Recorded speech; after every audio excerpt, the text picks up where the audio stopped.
If you guys need any cards, packs, sleeves, anything of that nature, shop on TCG Player using my affiliate link in the description. What's good, YouTube? Welcome back to another episode of What Are They Cooking, the series where I hand over the spotlight to you, the viewer. As always, if you'd like to submit a replay for these, Discord link in the description, just post it in the replay review channel. First up here, we have the new hype instant fusion teleport zombie deck versus, I think, just standard Lightsworn. So Lightsworn's going to be starting off, and they have a dirty turn one here. They mill a Lumina, or they mill a Lila, search a Lumina, pitch, get it back, and then they mill like two wolves in their end phase. So connect, I don't know. People's usernames are just whatever. Gonna go for an instant fusion summon Krebons to try to make Black Rose. Now here you could have mind controlled the Lila, killed the back row, then potentially a Lord or summon the Krebons or something. Or you could have just done that and done the Black Rose play. I understand why they did it this way, because they assume it's probably just beckoning. But then they get completely owned by Book, and then next turn the opponent Lila's one of them, and Celestia's two more of them, and it's just like, okay, game over, right? We're going next. So game number two. Game number two, that was some dirty sackery by Lightsworn in game number one, but that's about what that deck does. So pretty decent hand for Lightsworn game number two. We're going to summon that Card Trooper, mill 3, attack into the set monster. Against zombies, it's always like weird if you want to attack their set monsters, because if it's Goblin Zombie, it's like absolutely for sure you want to attack it. But then if it's Turtle or even Tomato, then you really don't want to attack it. So it's tough. It's an impossible choice generally. We're just gonna make Hades here. Hit over. Yep, pretty good. We're gonna use Book of Moon to out the Revive King Hades. Now we're going Zombie Master. Bring back Goblin Zombie. Lightsworn player crows the Goblin Zombie, which you just shouldn't do. Should always reserve the crow for Plague. If you crow their Plague, they just can't do their big synchro plays unless they have a return. But if they have return, you weren't winning anyway, so, you know, whatever. Zombie player just, like, revives Goblin Zombie, tributes for Caius. Okay, absolutely obliterated. Go next game. Game number 3. We are going to have the Lightsworn player starting out. They draw this horrible brick and then decide to Gold Sark for another brick. What are they thinking? I don't know. I'm thinking they should have Sarked for Solar Recharge. That's what I'm thinking. They're going to mill Wolf with the Aaron. This Lightsworn player is really good at milling Wolf in their end phase, but that's about it. We're just gonna hit into this Goblin. Wow. Okay. Opponent, the zombie player set both chainables to play around Celestia. Very smart, because Celestia is going to come down and hit both of them, but it's just going to eat a bottomless Dust Shoot. So we're going to should mill those 4 cards, bro. Okay, we're gonna mill 4. Bottomless Dust Shoot. Dust Shoot should put back that Honest, of course. The Consecrated is a little bit iffy. I think only really worth it against, like, Welladad zombies that are on the Grepher Armageddonite, just full, like, dark stuff, because regular zombies just has, like, too many in-engine non-darks, like Pyramid Turtle and Mizuki and stuff. So we're going to make a Goblin, or we're going to make a Goyo. I guess they're supposed to start with G. Goyo Guardian actually has 2 Gs. Anyway, we're going to take this. It keeps the wolf out of the graveyard. We have the Mirror Force to stop them from just hitting over it. So the wolf would be the 4th Lightsworn name for Judgment Dragon. And now we're going to go for Stack for Plague, Tribute Plague, Summon Caius, Banish itself, Flip Return. Very funny line, but it's going to be lethal. So zombie player is going to take it. Very interesting match here. I don't know why the Lightsworn player decided to Sark for JD in Game 3. That just seemed really dumb, but yeah. Next up, we got a replay submitted by Dapone's Lord, so we know we're in for some epic shit here. We are actually just out here playing friggin' Skill Drain, Recruiter, something. I'm not sure. We go Summon Sangan in attack mode. Why attack mode? Are you just like... Do you play at a locals where a bunch of people main deck knock or something? What's going on here? We get Dust Shooted. The opponent takes the Majestic Mech Goku N. Wild decision. Wild. You're looking at Dark Arm Dragon, one of the craziest, most powerful cards ever released, or at least within the context of its time, and then Goku N. And we take Goku N. Okay. Alright. So we're just going to hit him with Sangan then. Opponent goes Whirlwind, normal summon Sirocco. Yep, dumb, +1, turbo, you know, Blackwing stuff. We're going to get a tomato off of the Sangan. For some reason, they choose... I guess there's no reason not to It doesn't matter whether they Sirocco stack or not, because they know the whole hand. They know there's no Gores, or there's no Trag, there's no anything. So now we're going to go for Tomato Creature Swap. Okay, we hit over our own Tomato. We get a Plague, and then we can do something. All right, we're going to make Goyo and drop Dad. It seems to be the plan. Dad's going to pop the Whirlwind and the Shura. We're furthermore stacking for Plague here. Probably shouldn't go this far. I don't know why we're committing the Plague. Now we just lose way harder to Brain Control, which they actually have. So they're going to go for Blizzard, get that level 6 Prio, bounce the back row, bounce the Stardust, and then Brain Control. Huh. This is not lethal. Oh, no, it is lethal with the Bayou. Okay, never mind. It makes sense. So the Pounds Lord's just going to scoop it up here, presumably. Yeah, that's over. On to game number 2. Was that all game number 1? I think it was. We see that the Pounds Lord is actually on some just like full-on zombie stuff with the Burial and the Goblin Zombie. Just going to go set Shining Angel pass.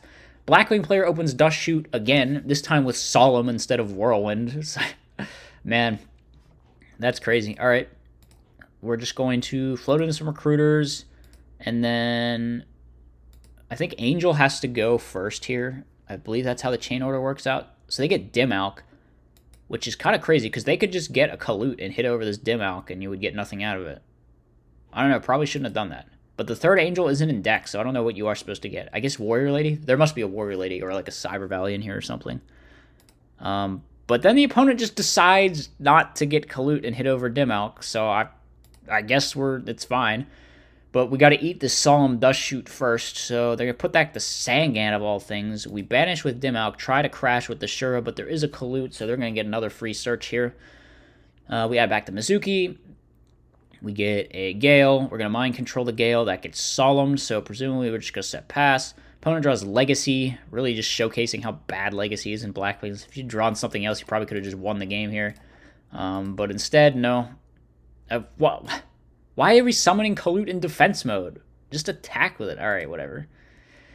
Whatever, it's fine. It's fine. We're just going to hit for a bunch of damage. We're going to sink for Arbor Master. We're going to set pass.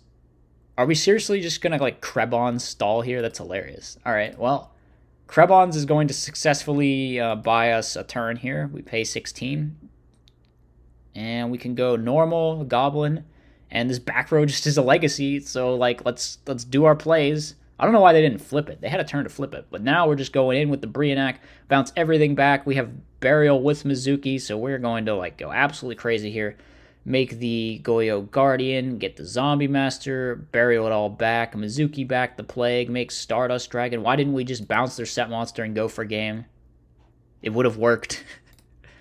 Alright, whatever. We're going to Goyo take the set monster. The opponent has that Legacy. They have Shura Whirlwind, but we can just Mind Crush whatever they search. So, yeah. I don't know why they search. Oh, they could have just gone for game with Bora. Alright, but we just Mind Crush the Bora, and now it's, like, super over, right? Interesting game 2. Some decisions have been made, but it's fine. It's fine. Game number 3. We go set Turtle, set Deprison. All right. We're going to deprison here? No, we're not going to deprison here. We're just going to, we want our search. Yeah, we definitely want our search so we could summon Plague.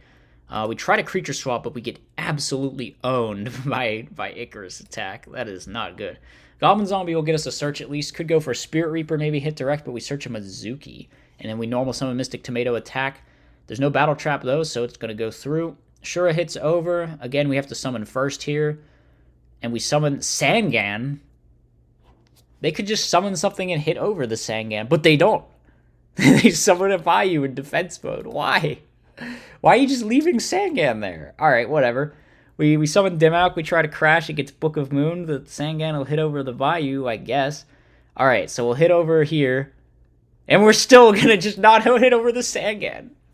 Bro, what is your dysfunction, Blackwing player? Why don't you want to hit over Sangan? Just hit over the Sangan. My God. Okay, we set Torrential. We try to get some value out of it, but unfortunately, I don't know why we didn't just set a Mizuki there, by the way. It would have been perfectly fine, even good, to get our own Mizuki Torrentialed. But they Judgment the Torrential. They hit over the Sangan. Finally, at long last, they decide it's time to hit over the Sangan and allow our opponent to search a monster with 1,500 or less attack. So we're going to go for Mindcon Plague here. A lot of the disruption that would interact with us is gone, so it's a safe bet. We can make Brionac priority, put back their Armor Master. Now we got the Mizuki play. along with the Plague Spreader, so we can try to go in, make a Goyo Guardian, search a Zombie Master. We're going to run right into a Mirror Force, but that's okay so long as we don't die here to something like Blizzard top deck, which fortunately the opponent does not find. We are going to go Angel, swing into a D-Prison. No, they're just going to take the 14. Why would you ever D-Prison a Shining Angel? That would just be silly. What am I thinking? What am I thinking? Let's just run into an Honest with Sirocco. That makes much more sense. And then we go Armed Wing main 2 because we're going to die. Presumably here we're going to find out that the Pone's Lord is playing DD Warrior Lady. DD Warrior Lady is going to run into this, but it eats a D-Prison. And then we're just going to pass. Armed Wing going to hit over. We get an Honest. We find Sork. We should probably bounce our Honest before we go for this to play around to Icarus attack, but the set is just a dead Royal Oppression, so it's not going to matter. We're going to hit in for game, and Depone's Lord is going to win a very interesting match against Blackwings. Next replay. This one we've got Rescue Cat versus, I think, Diva hero, but with like polymerization and King of the Swamp. It was a really, really crazy build. A thing I have to say is I don't really like these plant Rescue Cat builds. I don't feel like the plant engine really adds anything. It's just like more bricks. You know, you're playing the debris and the lone fire and whatnot, and there's just not like a particular synergy or reason to do so.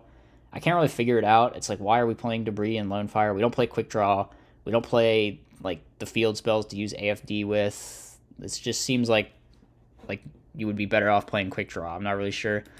I feel like you would be better off playing quick draw or better off playing Gravekeeper Spy or whatever, you know. But that's my take on Synchro Cat.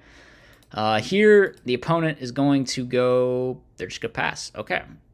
You could have gone Diva into Diva and then like gone for polymerization, but I guess they're just gonna wait. And we're getting that Titanial, which luckily we did not draw. I mean, if I played this deck, I would know I would draw it every time. I've cut Titanial from like everything. I can't stand that card. Cannot stand that card. I just draw it every time. So maybe that's where my attitude comes from. I'm just like, can't play a deck with Titanial in it. So now we're going to go for the aforementioned Diva into Diva play. We pitch the Mali, go for a level 8 Synchro. We make a Stardust. We polymerization for Terra Firma. Terra Firma lets you tribute an elemental hero to gain its attack until the end phase. So we're going to tribute our own Ab-Zero to go up to 5,000 and wipe the entire board. Unfortunately, our 5k monster is going to get deprisoned, and then I think the cat player just top decks Brain Control and wins. Yeah. Oh, that's a silly way for the game to end, but that's how it goes. That's how it goes. Game number 2 here. Game number 2, we've got, wow, pretty good hand here. The opponent is playing Interdimensional Matter Transporter. Good God. What is happening? Isn't this just worse than Compulsory? I feel like it is. I don't know. Maybe like sometimes it's not. We're going to salvage back the Bubble Man and the Diva. Presumably, we're going to summon Diva and then go for knock. Okay, wait. We're just going to do our entire play first. The Ab-Zero gets bottomless. We summon some tokens, but now we're going to outvote the tokens, make a Stardust, set an Interdimensional Matter Transporter, and this is looking pretty tough to beat. Dust Shoot 1 turn too late, as is always the case. We're going to Torrential and Chain Interdimensional Matter Transporter to protect our Stardust. Titanial is going to try and negate the Interdimensional Matter Transporter, but Stardust can just negate the Titanium. End phase, Stardust is going to come back. Ab-Zero comes down. We search for Stratos. Stratos should pop one of these back row. We're going to hit the bottomless trap hole. Not chaining anything. And yeah, we're just going to hit him with everything. Stardust on the field. Ab-Zero on the field. Hard to see how we lose here. Just got to cower behind an AFD. Which is actually going to work out pretty well. We don't have an out for this AFD here. We're just going to set Solemn, set Nobleman. We're going for Cat. Cat going to summon 2 monsters, try to make a Cataster, but Stardust just negates that, right? Wait, what? You just, like, didn't Stardust negate that? What do you think is going to happen if you do Stardust negate? Are they going to Dark Hole you in main 2? All right, whatever. We hit in Ab-Zero just crashing into the Cataster, lets that go. Wait, yeah, the Cataster also just lets them get past your AFD, which they didn't have a real way to get past, and we draw Caius, which is not good. Salvage going to add back some Divas. Very cool, having the Salvage to go with the King of the Swamp and everything. We have to Mirror to stay alive here, but actually it's not even enough, right? Because the Gilman, this 23 plus 8 is 31. We're on 29, so Cat player just going to lose right then and there. Game 3. We're going to go set Sangan, set Bottomless. Diva into Gilman. We should just attack right here, probably. No, wait, we're going to set our whole hand and make Mistworm, right? Yeah, that makes sense. Of course. Why would we not? What was I thinking? Alright, we're going to summon Sangan, attack. That's fine. Take 1,000. We draw Polly. We go Rhoda for Stratos. Just like...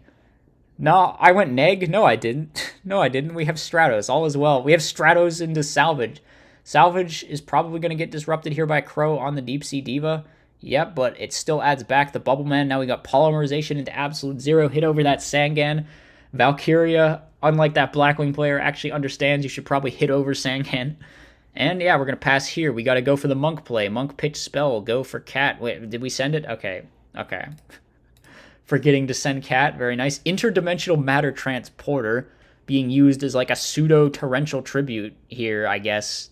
Very funny. Very funny. Wow, it doesn't even special the Ab Zero back. It like returns it. So it actually just brings it back. Wow. And we top deck a Diva. So now we go Mally into Diva into wow, this is a lot. Is this game? This is not game through Gores. We're going to drop the Gores, and then both the tokens are going to die. But we got to top deck something pretty good here. We find Brain Control. So this can kill one. Never mind, there's a Solemn. All right, well, could have killed one with Dark End, then killed another one with Dark End, then tributed for Kai's, banished that. Could have actually outed the whole board there with Brain Kai's, but nope, Solemn Judgment is just too strong. Final replay, we have another Dark World one. All right, this is the last time I'm featuring Dark Worlds on the channel. We're going to Gold Sark for Appropriate Lamau. We saw what this card did last time. It was absolutely nuts. So opponent is playing 6 Samurai with Sakuretsu armor and Shien's Cat. What is this?